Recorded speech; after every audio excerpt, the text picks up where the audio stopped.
আমি যে শ্লোকটি উচ্চারণ করেছিলাম শুনুন তাহলে। এখানে বলা হয়েছে সায়ং ব্যাপ্তা স্থাপনশ্চ মূর্তায় দ্বিবিধা মতা। আচার্য বললেন ভগবানের মূর্তি, ভগবানের বিগ্রহ দুই প্রকার। ভগবানের বিগ্রহ এটি বলেই আমরা বিশ্রাম রাখব। মূর্তয় দ্বিবিধা মতা। আচার্য মহাজন শাস্ত্র বলছেন ভগবানের মূর্তি দুই প্রকার, এক স্বয়ং ব্যপ্ত স্বয়ং প্রকৃত, আর স্থাপিত বা প্রতিষ্ঠিত। ধ্যান দিয়ে শুনুন, এক হলো স্বয়ং ব্যপ্ত, ভগবান যখন কৃষ্ণ রূপে, রঘুপতি রাম রূপে, গৌর রূপে অপ্রকট অপ্রপঞ্চ থেকে প্রপঞ্চে প্রকট হন, একে বলে কি বিগ্রহ? স্বয়ং ব্যপ্ত, স্বয়ং প্রকাশ। আরেকটি হলো প্রতিষ্ঠিত স্থাপিত। এই যেমন মন্দিরে ভগবানের বিগ্রহ স্থাপিত করে প্রতিষ্ঠিত করা হয়েছে, চক্ষুদান প্রাণ প্রতিষ্ঠা করা হয়েছে। এই দুই ভাব ভগবানের দুই ভাবে প্রকাশ। আচ্ছা, স্বয়ং কৃষ্ণকে, স্বয়ং ভগবানকে, সচ্চিদানন্দকে, ব্যাপ্ত মূর্ত প্রকাশকে যেভাবে মানি, বিগ্রহকে সেই দৃষ্টিতে মানি। আমি আপনাদের কাছে জিজ্ঞাসা রাখছি, ভগবান দুই ভাবে প্রকট হয়েছেন, এক স্থাপিত প্রতিষ্ঠিত আর এক স্বয়ং ব্যপ্ত স্বয়ং প্রকাশিত মূর্তি রূপে। যারা ভগবানের বিগ্রহে আর স্বয়ং ভগবানে ভেদ দেখে এরা পাষণ্ড হয়ে যায়। যারা সাক্ষাৎ প্রতিষ্ঠিত প্রাণ প্রতিষ্ঠিত সেবা অর্চিত বিগ্রহকে আর স্বয়ং ভগবানকে ভেদ দেখে এরা অপরাধী হয়, পাষণ্ড হয়। তুলসীকে সাধারণ বৃক্ষ ভাবলে পাষণ্ড হয়ে যেতে হয়, চরণামৃতেতে জল বুদ্ধি করলে পাষণ্ড হয়ে যেতে হয়, ভগবানের নামে অক্ষর বা শব্দ মনে করলে পাষণ্ড হয়ে যেতে হয়, সাধুকে বৈষ্ণবকে ভক্তকে জাতি বুদ্ধি বিচার করলে পাষণ্ড হয়ে যেতে হয়, ভগবানের শ্রী বিগ্রহকে আর স্বয়ং ভগবানকে ভিন্ন মনে করলে সে পাষণ্ড রূপ নেয়। এই জন্য অনুরোধ করব, ঘরে ঘরে যে নিতাই গৌর রেখেছেন, ঘরে ঘরে যে রাধা মাধব রেখেছেন, একে সাক্ষাৎ স্বয়ং ভগবান রূপে আপনার রুচি অভিরুচি শ্রদ্ধা ভক্তি সেবা আনুন, তাহলেই গৃহে থেকে ভগবানকে পাওয়া যাবে। কত দুঃখের বিষয় জানেন, কষ্টের বিষয় জানেন? মানুষ বাজারে আসে, নিজেদের জন্য কত কিছু ক্রয় করে, অর্থাৎ শীতে ভগবানের জন্য একটা বস্ত্র জোটে না। এই তাপদাহ গরমের দিনে ভগবানের ওখানে কোনো পাখার ব্যবস্থা নেই, বাতাসের ব্যবস্থা নেই। এ কি স্বয়ং ভগবান রূপে গৃহে রেখেছেন তাকে? রাখতে হয়, যদি দায় সারা গোছের রাখেন তাহলে গৃহে গৃহীদের কর্তব্য কি? শ্রীকৃষ্ণ অর্চন, বৈষ্ণব সেবন আর নিত্য নিরন্তর হরিনাম সংকীর্তন, এটা মহাপ্রভুর মন অনুমোদিত, এটাই আদেশ। যদি গৃহে হয়ে থাকো, গৃহে থেকেই ভগবান পেতে চাও, নিরোধ লীলাতে নিজের মুক্তি চাও, তবে গৃহে বিগ্রহ সেবা করো, গৃহে হরিনাম সময় পেলেই মালা নিয়ে বসো, আর মাঝে মাঝে বৈষ্ণব সেবা দাও। এটাই মহাপ্রভুর নির্দেশ। গৌড়ীয় বৈষ্ণবের এটাই হলো কৃষ্ণ প্রাপ্তির, ভক্তি প্রাপ্তির, সংসার মুক্তির, নিরোধের উপায়। কিন্তু করি কই আমরা? কিছু অপরাধ নেবেন না, ঘরের কোণে এক কোণে পড়ে রয়েছে অবহেলায়, বিগ্রহ রাখতে হয়, রাখা না, অষ্টা বিগ্রহ না, প্রাণ প্রতিষ্ঠা করা না, তার অভিষেক কিছুই করা না। এই বিগ্রহকে সাক্ষাৎ রূপে জানিয়েছেন আমাদের গোস্বামীগণ। আমি তার ছোট্ট একটি কথা আপনাদের একটু আস্বাদন করাই, অবাক হতে হয়। রূপ গোস্বামী মনে মনে ধ্যান করছেন অন্তর্লীলায় এই রসাচার্য জগৎগুরু, এই রূপানুগা ভজনের যিনি ভজন নিরন্তর করে চলেছেন। হঠাৎ তার নয়ন মনে গোবিন্দ মূর্তি, কিশোর মূর্তি ভেসে এলো। চোখ খুলেই দেখে একটা গাভীমা দাঁড়িয়ে। গাভীটাকে যেন রূপ গোস্বামীকে বলছেন, তুমি আমার পেছনে এসো। একটা টিলার উপরে উঠলেন গাভীমা। টিলার উপরে উঠে ধীরে ধীরে স্তন থেকে, গাভীর স্তন থেকে, বাট থেকে বিনা কোনো উদ্যোগে ধীরে ধীরে দুগ্ধের স্রোত বইছে। রূপ গোস্বামী এই অলৌকিক দৃশ্য দেখে গাভীমার পাশে গিয়ে দেখেন গাভীমা দুধ ঢালছেন বিগ্রহের উপরে। এই বৃন্দাবনে প্রকট বিগ্রহ ইনি হলেন গোবিন্দজি, রূপ গোস্বামীর গোবিন্দজি। এই গোবিন্দজি নিজেই প্রকট হয়েছেন। বৃন্দাবনে 7টি বিগ্রহ নিজে নিজেই প্রকট হয়েছেন, কেউ রূপ দেয়নি, কেউ মূর্তি গড়েনি। সেই 7টি বিগ্রহ মদন মোহন, গোপীনাথ, গোবিন্দজি এবং আমাদের বাকি বিহারী, রাধারমন এগুলি নিজে নিজেই প্রকাট হয়েছেন, কেউ প্রকাট করেনি। এগুলো অদ্ভুত লাগে। ভগবান বিগ্রহ স্বরূপে, বিগ্রহ রূপে, অষ্টাবিগ্রহ রূপে প্রকাট হলেন। রূপ গোস্বামী আর নয়ন ফেরাতে পারে না, জড়িয়ে ধরলেন তার গোবিন্দজিকে আর মন্দির প্রতিষ্ঠা করলেন, যা বিশ্বের ঐতিহ্যের ধারক বাহক আজকের বৃন্দাবনের গোবিন্দজির মন্দির। সেই গোবিন্দ মন্দির, গোবিন্দকে স্থাপন করে পূজা হতে লাগলো। শুধু ভক্তগণ দেশ দেশান্তরে থেকে সাক্ষাৎ গোবিন্দকে যে দেখতে এলে, রূপ গোস্বামীর প্রকট বিগ্রহ, রূপ গোস্বামীর আরাধনার অনুরাগের বিগ্রহ গোবিন্দজি। এই গোবিন্দজি যদি দেখতে চান বৃন্দাবনে পাবেন না। ঔরঙ্গজেবের আমলে 4 তালা ভেঙে দেয়া হয়, আর গোবিন্দজি নির্দেশ দেন আমাকে জয়পুরে রেখে আসো। আপনাদের অনুরোধ করি, যদি বৃন্দাবনে যান 80 কিলোমিটার বা 85 কিলোমিটার দূরে, ট্রেনে কয়েক ঘন্টা লাগবে, একবার গোবিন্দজিকে দেখতে আসবেন, একবার দেখে আসবেন নয়ন ভরে। সাক্ষাৎ প্রকটিত রূপ গোস্বামীর গোবিন্দজি আজও সমগ্র জয়পুরবাসীকে ধন্য করছেন, যারা তার চরণে যায়। এই জীবাধমের ভাগ্য হয়েছিল 2 বছর আগে গোবিন্দজির মন্দিরে যাওয়া। কি বলবো আপনাদের, পথের ক্লান্তিতে সন্ধ্যায় গিয়ে উপস্থিত হয়েছে আরতিতে। 15 থেকে 20,000 ভক্ত অফিস থেকে ফেরার পথে সওদা বাজার গাড়ি সব রাজপথে ফেলে দিয়েছে, কেউ স্পর্শ করবে না। 15 থেকে 20,000 লোক দাঁড়িয়ে গোবিন্দজির সাথে কথা বলছেন। কেউ হাত নাড়ছে, কেউ কাঁদছে, কেউ বাজি বাজনা বাজাচ্ছে, কেউ বা হাততালি দিচ্ছে, কেউ বা নয়নে নয়নে মিশিয়ে অভিন্ন হৃদয়ে মত বিনিময় করছে। ভক্ত দিদির তাকিয়ে মনে হলো আমি কত অসহায়, আমি কত অপদার্থ এদের মধ্যে।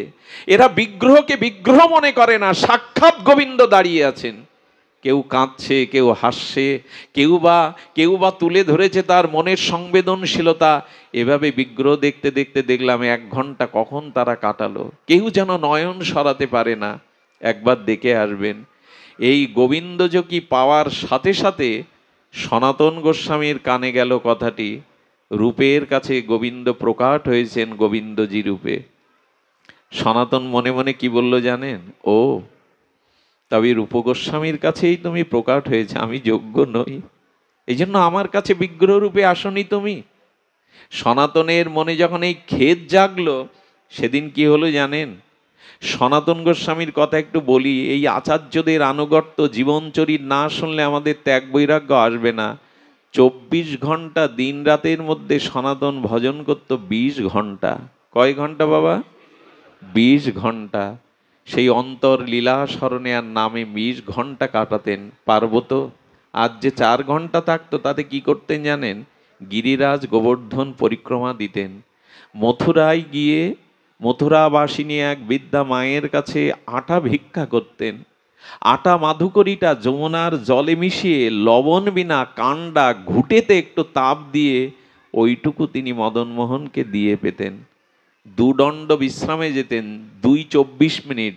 তার মধ্যেও রাধা মাধবের ভজন, রাধা মাধবের স্বপ্নেতেও লীলা দর্শন করতেন। এ আমরা কল্পনাও আনতে পারবো না। তারা এমন কষ্ট করে মহাপ্রভুর পরিকর এক ত্যাগ বৈরাগ্য মূর্তি নিয়ে এক এক বৃক্ষতলে এক এক রাত্রি বাস করে শুকনো আটার দলা চিবিয়ে প্রসাদী করে তারা 20 ঘন্টা ভজন করে গেছেন আমাদের জন্য। তার মধ্যে ভক্তি সিদ্ধান্ত মঞ্জুষা তাল পাতাতে খড়ের কলম করে পাতা পুড়িয়ে কালি করে লিখে গেছেন এইসব গোস্বামী শাস্ত্র। আজ রূপ সনাতন গোস্বামীর আনুগত্য না নিলে বুঝবো কি করে আমরা ব্রজলীলা? তারাই তো আমাদের সামনে এই পদ রচনা করে গেছেন। এই জন্য সংসারে থাকুন, কিন্তু ত্যাগ বৈরাগ্যের প্রদীপ জ্বালিয়ে থাকুন। সনাতনের মনে হলেও তুমি আমার কাছে আসবে না। না, যেই মনে করেছেন ওই দিন মথুরায় ভিক্ষা করতে যান যে বুড়িমার বাড়িতে, ওই বুড়িমার বাড়িতেই সেবিত হতেন মদনমোহন প্রকট বিগ্রহ। মদনমোহন যেই সনাতন গেছে না, মদনমোহনের অঙ্গে আরো জ্যোতি বেড়ে গেছে। যেমন পূর্ণিমার চাঁদের পূর্ণ কিরণে জ্যোতি ছড়িয়ে পড়ে, জ্যোতি যখন বেড়ে গেছে, বুড়িমা বললেন, আচ্ছা এই গোস্বামীপাদ যখনই আসে তোমার জ্যোতি বাড়ে কেন মদনমোহন? সাক্ষাৎ সেবা করতেন তো, কথা বলতেন। রাত্রে স্বপ্নতে বলছেন, ও বুড়িমা, তোমাকে আর জগতে আমি বেশি দিন রাখবো না। আমার কাছে তোমাকে ফিরিয়ে আসতে হবে, কিন্তু আমাকে কার কাছে দিয়ে যাবে? ওই যে সনাতন মনে মনে করেছে, রূপ পেল তোমায়, আমি পাবো না বিগ্রহ রূপে? মদন মোহন বুড়িমাকে বলছেন, তুমি সারা জীবন 56 ব্যঞ্জন ভোগ রাগ দিয়ে সেবা করেছো, তোমার অকৃত্রিম সেবায় আমি প্রসন্ন, তুমি আর বেশি দিন জগতে থাকবে না, তা আমার কাছে চলে এলে, স্বরূপ দামে ফিরে এলে আমাকে কার কাছে দেবে? আত্মীয় স্বজনরা আমাকে নিয়ে টানাটানি করবে। তুমি এক কাজ করো বুড়িমা, তুমি ওই যে গোস্বামী সনাতন আছে, ওর কাছে আমাকে দিয়ে দাও। পরের দিন যখন সনাতন এসছে, বিগ্রহ কাঁধে তুলে বলছে, বাবা এ বিগ্রহ তোমার, তুমি নিয়ে যাও, আদেশ হয়েছে। বলে, না বুড়িমা, বিগ্রহ দেখে লোভ হচ্ছে, কিন্তু বুড়িমাকে কষ্ট দিবেন কি? বললেন, এটা আপনার বিগ্রহ, আমি নিতে পারবো না। আর আমি রাখবো কোথায়? আমার কুঠির নেই, আমার মন্দির নেই, আমি গাছতলায় বাস করি, মাটির ঢিবের উপরে গোবর প্রলেপ দিয়ে ওখানে ভজন করি, রাখবো কোথায় তোমার মদন মোহনকে? বলে, বাবা মদন মোহনকে আমি দিচ্ছি, মদন মোহন তো আমার প্রাণ, মদন মোহন তোমার কাছে যাওয়ার নির্দেশ দিচ্ছে আমাকে 2 দিন ধরে। আমার কি মনে হয় জানেন, যদি হৃদয়ে ভক্তি থাকে, আপনাকে ভগবানের কাছে যেতে হবে না, ভগবান আপনার কাছে আসতে চাইবে। ভক্তির এত মহিমা, আপনার কাছে আসতে চাইবে। বুড়িমা একরকম জোর করেই কোলে দিলেন।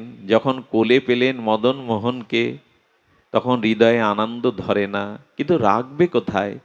এসে বলছেন, মদন মোহন আজ থেকে এই মাটিতেই থাকো, গোময় প্রলেপ দিয়ে শুদ্ধ জল ছিটিয়ে ওখানে একটা কাপড় দিয়ে আচ্ছাদন করে রেখেছে। আচ্ছা খেতে দেবে কি? আশ্চর্য হতে হয় না? ওই আটা ভিক্ষা করে ওই যমুনার জলে বিনা লবণে কাণ্ডাতে একটু ঘুঁটেতে সেকে দিয়েছেন। 3 দিন বাদে মদন মোহন মাতার কাছে এসে বলছে, সনাতন সনাতন, যেই বলছে গলার স্বরটা না বেঁধে বেঁধে যাচ্ছে। বলে, প্রভু তোমার গলার স্বর বেঁধে বেঁধে যাচ্ছে কেন? বলে, ওটাই বলতে তো তোমার কাছে এসেছি, আটাতে একটু লবণ দাও না, গলায় বড় বেঁধে যায়, গলায় বড় বেঁধে যায়, এই জন্য তো স্বর হচ্ছে না, একটু লবণ না দিলে পাওয়া যায়? বললেন, প্রভু লবণ চেয়েছো ঠিক আছে, আর কিছু চাইলে কিন্তু আমি ভজন করব না, তোমার এই জন্য বলছি তুমি ধনির গৃহে যাও, আরে এখানে থেকে কিছু পাবে না। মদন মোহন বললেন, তোমাকে ছেড়ে যে আমার যাওয়ার জায়গা নেই সনাতন, একটু লবণ দিও। আহা, প্রেমের কাছে ভগবান কত বিগলিত, লবণ চেয়ে চাইছেন। বুড়িমার কাছে আটা ভিক্ষা করতে, বুড়িমা একটু লবণ দিও। লবণ দিয়ে সেবা নিয়েছে। 2 দিন বাদে আবার মদন মোহন এসে বলছেন, সনাতন। বলে, আবার কি হলো? গলার থেকে ছাড়াইনি বুঝি? লবণ তো দিয়েছি। লবণ দিয়েছো কিন্তু বুকে বেঁধে যায়, আটার দলা কি সরে? কত কি পাওয়া অভ্যাস বলো তো, একটু যদি ঘি মাখিয়ে দিতে। বলে, না আজ ঘি চাইছো, কাল সবজি চাইবে, তারপর 56 ব্যঞ্জন, আমি তোমাকে রাখতে পারবো না। বললেন, না আর কিছু চাইবো না, একটু ঘি লাগিয়ে দাও। সেই ঘি দিতে লাগলো। দিতে দিতে সেবা নিতে নিতে এইসব জোগাড় করবে না ভজন করবে, এই যখন বারবার বলছে, প্রভু আর কিছু চাইলে কিন্তু আমি তোমার ফরমেশ খাটতে পারবো না, ভজন করব মহাপ্রভুর এই লুপ্ততীর্থ ইদ্ধার গোস্বামী গ্রন্থ ভক্তি সিদ্ধান্ত আমি রচনা করব না তোমার সেবা করব। শুধু ভক্তগণ, মদন মোহন রয়ে মনে মনে চিন্তা করলেন একটা উপায় করা দরকার। কি করলেন জানেন? দিল্লি থেকে এক সওদাগর বড় বাজরা মতো নৌকায় সওদা করতে আগ্রাতে আসছিলেন, আর ওই যমুনা, বৃন্দাবনের যমুনার বুক চিরে আগ্রাতে যেতে হতো। নৌকাটা সনাতন গোস্বামী যেখানে যমুনা পুলিনের তীরে ভজন করেন, ওইখানে বালুর চড়াইতে নৌকাটা বেঁধে গেল। সওদাগর হায় হায় করছে, কাঁদছে। বৃন্দাবনে তখন জনশূন্য। ওই গোস্বামীগণ তাও তো তারা চোখ খোলেন না 20 ঘন্টা। কাঁদতে কাঁদতে একটা কিশোর বালক এসে, শ্যামল বালক এসে বলছেন, ও ব্যাপারী, আরে কেঁদে লাভ হবে না, তোমার নৌকা ছাড়িয়ে যাবে, ওই যে বসে গোসাই ভজন করছে ওনাকে গিয়ে নিবেদন করো। সঙ্গে সঙ্গে গিয়ে সনাতনের চরণে পড়ে কাঁদছে গোসাই, গোসাই কৃপা করুন, চড়াইতে আমার বাণিজ্যের নৌকা বেঁধে গেছে। সনাতন ওনার ক্রন্দন শুনে চোখ তাকিয়ে নৌকার দিকে যেই একবার তাকিয়েছেন, নৌকাটা চড়াইতে সরে গেছে। বলে, এই শোনো, আমার কাছে আসবার কথা তোমাকে কে বলল? বলে, জানেন একটা কিশোর মূর্তি না দাঁড়িয়ে আপনার কথাই বলল। বলে কিশোর মূর্তি, এসো তো আমার সাথে। হাত ধরে নিয়ে গিয়ে মদন মোহনকে দেখিয়ে বলছে দেখো তো। বলে হ্যাঁ হ্যাঁ, এই তো সেই চোখ, এই তো সেই গায়ের রং। উনি গিয়েই তো বললেন গোসাইকে বলো। বলে তোমার কি ইচ্ছা আমি জানি না, তবে এভাবে আমার কাছে লোক এনো না। গোসাইকে একটু কিছু সেবার জন্য বারবার অনুরোধ করলো। ওই ব্যাপারীর 10 গুণ লাভ হলো সেইবার আগ্রাতে বিকিকিনি করে যাওয়ার সময়। আজকে যে সনাতনের টিলাটা, ওইটাই উনি করে দিয়েছিলেন, একটু লবণ সবজির ব্যবস্থা যাতে শিকার হয়। ভগবান গ্রহণ করেছিলেন, কিন্তু নেমে এলো সেই দুর্যোগ। ব্রজ থেকে এক এক করে বিগ্রহ চলে যেতে লাগলো। মদন মোহনও চলে গেল জয়পুরের মহারাজের কাছে। মহারাজ প্রাণাধিক ভালোবাসেন গোবিন্দ গোপীনাথ আর আমাদের মদন মোহনকে। এই মদন মোহনকে এমন প্রাণ ঢালা সেবা করেন, রাজার অভিন্ন প্রাণ হয়ে গেছে গোবিন্দ গোপীনাথ মদন মোহন। সুধীবৃন্দ, রাজকন্যার বিবাহ হলো। কন্যা শ্বশুরালয়ে যাওয়ার সময় বলছে বাবা, আমি তোমার কাছে সোনা দানা অলংকার কিছু উপাচার চাই না, মদন মোহনকে আমাকে দিতে হবে, মদন মোহনকে আমাকে দিতে হবে। বললেন মা, আমি রাজা, আমার সব সম্পদ নিয়ে নে, আমার প্রাণ নিয়ে নে, কিন্তু মদন মোহনকে আমি দিতে পারবো না, ও যে আমার প্রাণ। কিন্তু একমাত্র রাজকন্যার অনুরোধে চোখের জলে সেদিন প্রাণাধিক প্রিয় মদন মোহনকে দিয়েছিল, আর মন্দির তৈরি করে দিয়েছিল। সেই মদন মোহন এখন বিরাজ করছে করলিতে, জয়পুরের অনতি দূরে করলিতে। এই রাজকন্যা যখন নিয়ে গেল মদন মোহনকে, রাজা মন্দির নির্মাণ করে দিল। সেই মন্দিরে সেবা পূজা হতে লাগলো। আর কালেখা নামের একজন মুসলিম, তিনি কি করতেন, ওই তাকে কর্মচারী রূপে বাইরে ঝাড়ু দেওয়ার কাজ তার জন্য দেয়া হয়েছিল। কি বলবো আপনাদের, প্রেম কি কোনো জাত মানে, প্রেম কি কোনো সম্প্রদায় মানে? উনি ঝাড়ু দিতে দিতে মাঝে মাঝে মদন মোহনের দিকে বহু দূর থেকে তাকাতেন। এই তাকাতে তাকাতে মদন মোহনের প্রতি, তার রূপের প্রতি, মাধুর্যের প্রতি প্রেম এসে গেল। তার বেগম বলল, ওইখানে পড়ে থাকো, এই জন্য ওপরওয়ালা সন্তুষ্ট নয়, আমাদের কোনো সন্তান দেয়নি। গালি দিত মদন মোহনকে।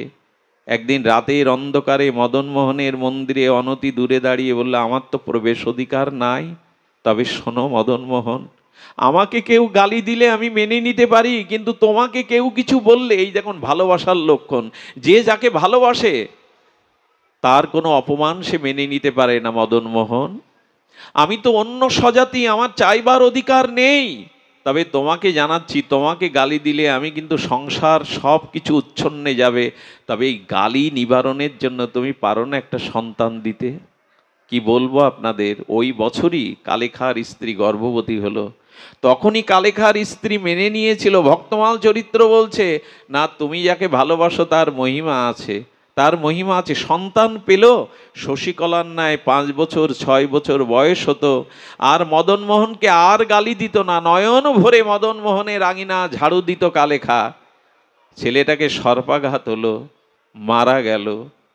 কালেখার প্রতি অভিমানে সবাই গ্রামবাসী বলতে লাগলো, হিন্দুদের দেবতাকে ভালোবেসেছে, ওইখানেই চাকরি করে, ওখানেই ঝাড়ু দেয়, এই রোষে ছেলে মারা গেছে। আবার মদন মোহনের কলঙ্ক। ছেলেটাকে চরণে নিয়ে কালেখা দূর থেকে বলছেন, তোমার সামনে যাওয়ার অধিকার নেই, পারো না, তুমি পারো না এদের কলঙ্ক ঘুচিয়ে দিতে, এদের মুখে জবাব দিতে।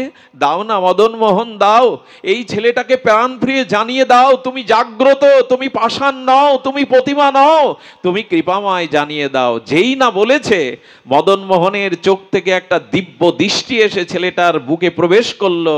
সঙ্গে সঙ্গে ছেলেটা জেগে উঠল, প্রাণ ফিরে পেল। সকলে বলতে লাগলো, মদন মোহন সাধারণ নয়, মদন মোহন সাক্ষাৎ বিগ্রহ। আর স্ত্রীর কাছে সেদিন হাত জোড় করে কালেখা বলেছিল, ওগো আর বাধা দেবে না তো, আমার মদন মোহনের কাছে দেখতে আর তার সেবা করতে বাধা দেবে না তো? শুনলে অবাক হবেন, জীবনের শেষ দিন পর্যন্ত কালেখা এই মদন মোহনের সেবা করতে করতে ওখানেই প্রাণ ত্যাগ করে তিনি নিত্যধামে গমন করেন। বিগ্রহ প্রেম চাই, বিগ্রহ সেবা চাই।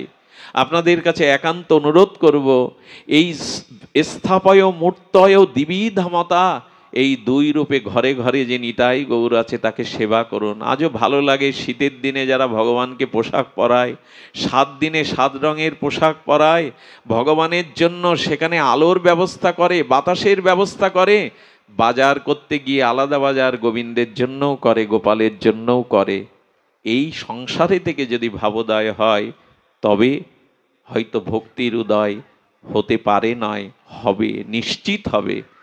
অনেক রাত হয়েছে, আমাকে ক্ষমা করবেন।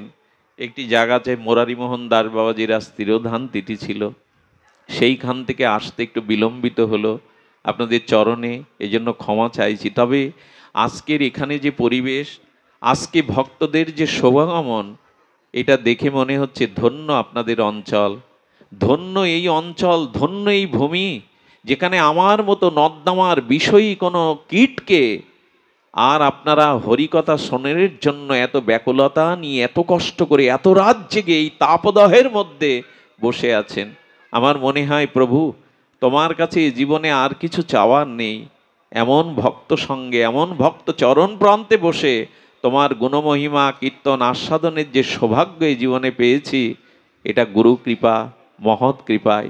আপনাদের কল্যাণ হোক, আপনাদের মঙ্গল হোক, সকলের প্রতি মহাপ্রভুর কৃপাশীষ বর্ষিত হোক, এই প্রার্থনা রেখে আপনাদের চরণে, সকলের চরণে দণ্ডবাদ প্রণতি জানিয়ে এখানেই ভাগবত বিশ্রাম রাখছি। একটা নিমন্ত্রণ জানাই, আমারই জন্মস্থান বুধাটাতে আগামী 20শে বৈশাখ রবিবার অধিবাস আছে 16 প্রহার নামযজ্ঞের। আমাকে আসার সময় কমিটির সেবক বলেছিল বিল্বমঙ্গল একটু নিমন্ত্রণ দিতে। আজ যদি আপনারা অর্ঘ্য দিতে চান ওখানে যজ্ঞের, বৈষ্ণব সেবার, ভাগবতের, তো ওদের কাছে একটু অর্ঘ্য দিতে পারেন। এটা ভক্ত সেবায়, এটা বৈষ্ণব সেবায়, বিগ্রহ সেবায় লাগবে। আমি কখনো এরকম বলি না, কিন্তু ছেলেদের অনুরোধ, আপনাদের নিমন্ত্রণ, পূর্ণ নিমন্ত্রণ, আপনারা যাবেন।